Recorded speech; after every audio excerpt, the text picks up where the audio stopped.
decide for us. You'll be a doctor. I want to be Nwa doctor. You see, you'll be a lawyer. We have a lot of family land. And I can see that in the nearest future, people will come and fight us for this land. But when we have a lawyer in our family, we'll be able to fight back. So careers were chosen to suit parents' preferences, what they thought was ideal. And then, of course, sometimes it will be hinged on prestige. But at the end of the day, the overall income, what comes into your bank account, would count for something, whatever you decide. So do you go to a tertiary institution and get a degree? Or do you gain an apprenticeship and earn while you learn? Think about it. I mean, when you go to the university, you see all the processes you have to go through. Write WAEC, pass. If you fail, you write again. Keep writing, write jam. Okay, you manage to get WAEC, then jam will jam you. If you fail, you write again. Okay, you manage to pass jam, and then you go for post-CME. If you fail, you come back, you write jam. You see, you're spending money. And then when you get to admission, acceptance fee, accommodation, school fees, this one, that one, textbooks, handout, this levy, that levy. But with entrepreneurship, you get attached to a system that you can earn and learn at the same time. Parents and children weighing up options and discovering which is the best route for them is what we seek to address in this hour on the sunny side. The degree versus apprenticeship debate is long running, and choosing your next move requires careful consideration. Higher education remains a popular option for most, but then attitudes towards apprenticeship have also evolved, and they are now recognized as an equal alternative to the university. This is reflected in a number of people taking this route to employment. Now, in 2019-2020, there were about 2,789 apprenticeship starts. 66,730 of these were higher apprenticeships, degree levels 6 and 7.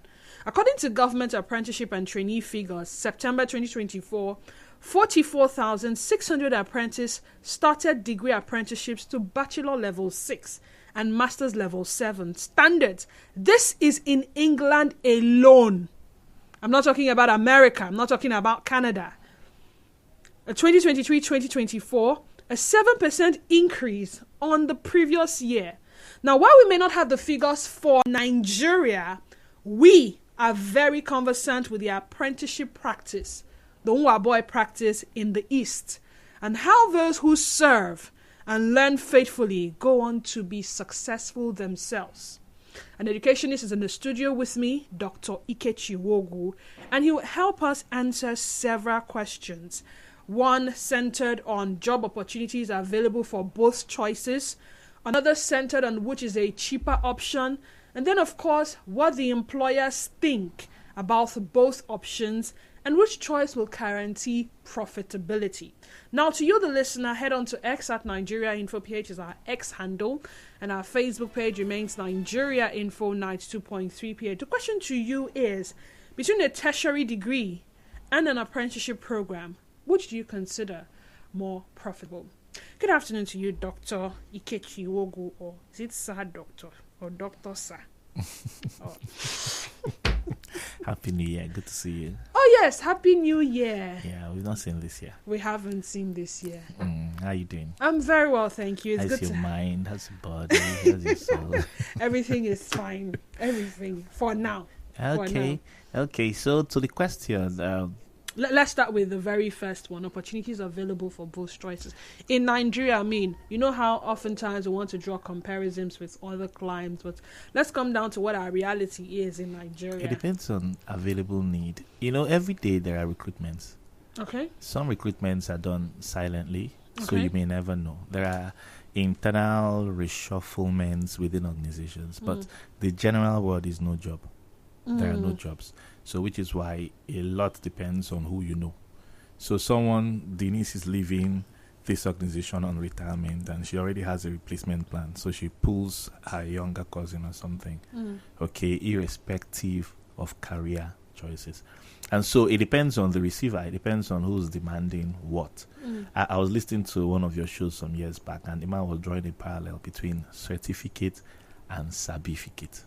What is important to the organization is who can perform, who can deliver on the job. Because a lot of times, we would stock up available spaces with relatives and cronies and all that. And at the end of the day, the organization is dying. So then there's this, like a family business. Yeah, there's this code: don't hire whom you can't fire, because it's easier to fire a stranger who's not performing than to fire a younger brother. It becomes a family issue. And so even organizations are getting a lot more intent on who runs the show for them. It's about results. And to the big concern between career and entrepreneurship or apprenticeship or skill, I'd like to add skill to the thing. At the end of the day, it's about what you can do. I want to bust a myth. They say knowledge is power. I don't agree with that idea. Knowledge is not power, but applied knowledge is power. So it's not what Denise knows that makes her or marks her, but what she does with what she knows. And so for example, I studied mechanical engineering. Am I practicing? No.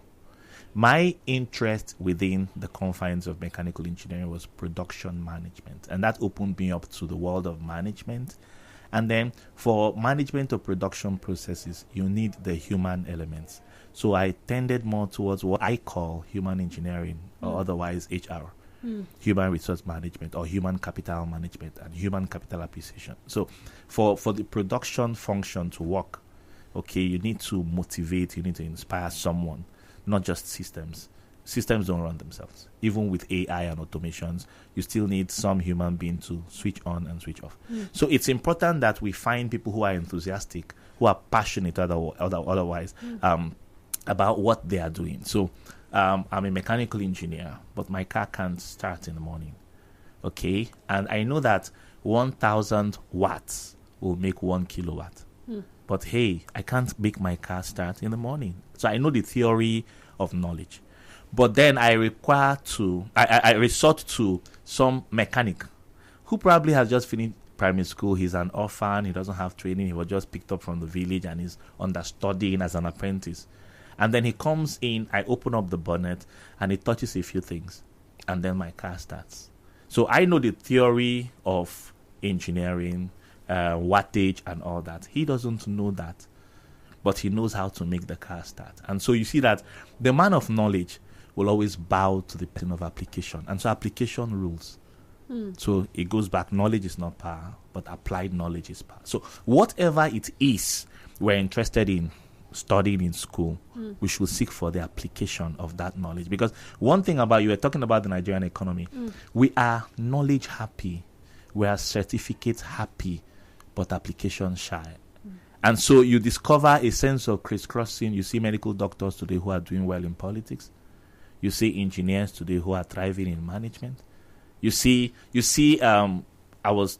this maverick young lady who does some stuff for me. In fact, I call her my tech go-to, right? She's a pharmacist, but she's amazing in the world of tech. In fact, yesterday we were conversing, and I said, you should be a ghostwriter. And she's now enrolling for all of that. And just over the Yuletide, she was studying for, some more tech. I don't know how much resources she's gathered for her pharmacy, and she thrives in pharmaceutical studies. But I sat over with her and said, which is the quicker win for you? As a pharmacist, you get a good job. You're paid 200,000, 1 million, 5 million. But as a tech, just even in Forex alone, you could make $10,000 a month. And at the end of the day, what do you want? Do you want, to be clad in the apparel of profession and career, or you want to earn a living and you want to thrive in that? So you see, a lot of these realtors today, scarcely did they study real estate or estate management or something, but then that's what goes to what you can do. What can you do? So what you can do and do exceptionally well will always put you ahead of who just knows what can be done. What you can do. I can skip very well. It's a skill. You could contest on the Olympics. You could earn laurels for all of that. I mean, let me ask you a question, D. Which star do you know in any field? I know a lot of stars. Okay, Lionel Messi. Yeah. What did he study in school? I don't know. Okay, Cristiano Ronaldo. What's his career? he's making a career of his skill. So there could be a matching point. So we all know them for music, Michael Jackson. At the end of the day, education is useful because there should be a balance to life and things, right? A sense of assumption, a sense of communication. There should be substance to your life. But if DJ Okocha had gone to school to study law, no matter how successful he became as a lawyer, I'm not sure he would have ranked in figures and celebration as he is now in football. So you could match both, because football guarantees very early, unusually early retirement. And then you seek ways to advance your knowledge and other skill areas, because no one person is skilled in one area. You've got multiple skill areas, right? And then you identify the low-hanging fruits and the very worthy areas, okay, of commitment, where you could just throw in all your huge football money, and then you begin to earn in sustainable fashion for the rest of your life and leave an inheritance to your children. But what is important is, for a level of stardom, you really don't care about what they studied in school. So it plays down on the certification of the universities, whether first class, second class, third class, pass, or even WAF, or even you couldn't even make it to school, like the Igbo trader you're talking about. But there's a system of apprenticeship and knowledge transfer that still makes life worth living. Okay, let's talk about structure, shall we? The degree awarding institutions, tertiary institutions, would say have structure. There's a process. You have to go through that process. And if you agree with me, sometimes the process is really tedious here in Nigeria, so much so that for someone to have scaled through, it's a big deal. And that's why you see a lot of families celebrating matriculation like, it's just matric. This person has not even graduated. It's not convocation where they say, you did it. How do they say, I did it? I came, I saw, and I conquered. Good.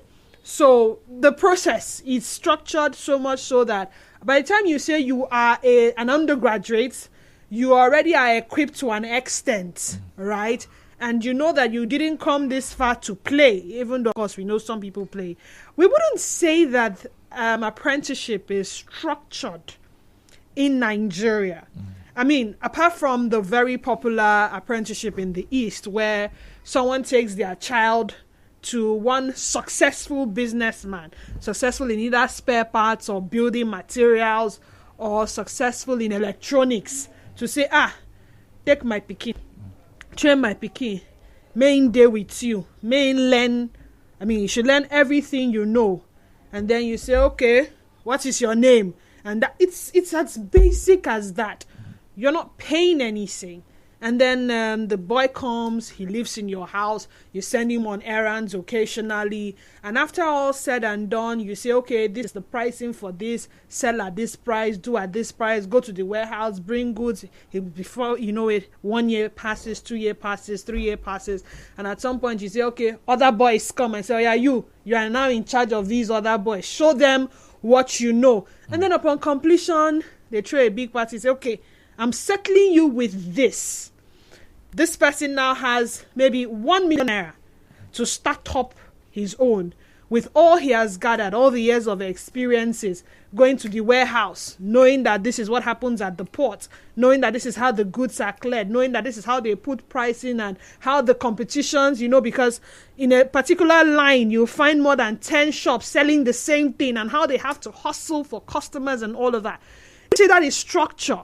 That's for them. What of the fashion person, the one that says, oh, it's tailoring? What of the person that says, oh, it's cooking? What of the person that says, okay, I want to do mechanic and all of that? My mechanic has had like how many boys in a space of how many years I've known him. Tomorrow you go and he says, Sule is not working for me anymore. Why? Sule today thief. Next tomorrow you go and you see another person losing tire. Who is this one? And I knew I get. The next day you're not seeing that same person. So I don't think it's as structured as the degree awarding institutions. Okay, so let's look at that, right? Structure or knowledge transfer thrives on structures, and structures thrive on documentation. Okay. So imagine that the same knowledge transfer is done on paper. So you can cook. You want to cook a wedu soup today? You go to YouTube, and you have tons of ladies, recipes and all that. But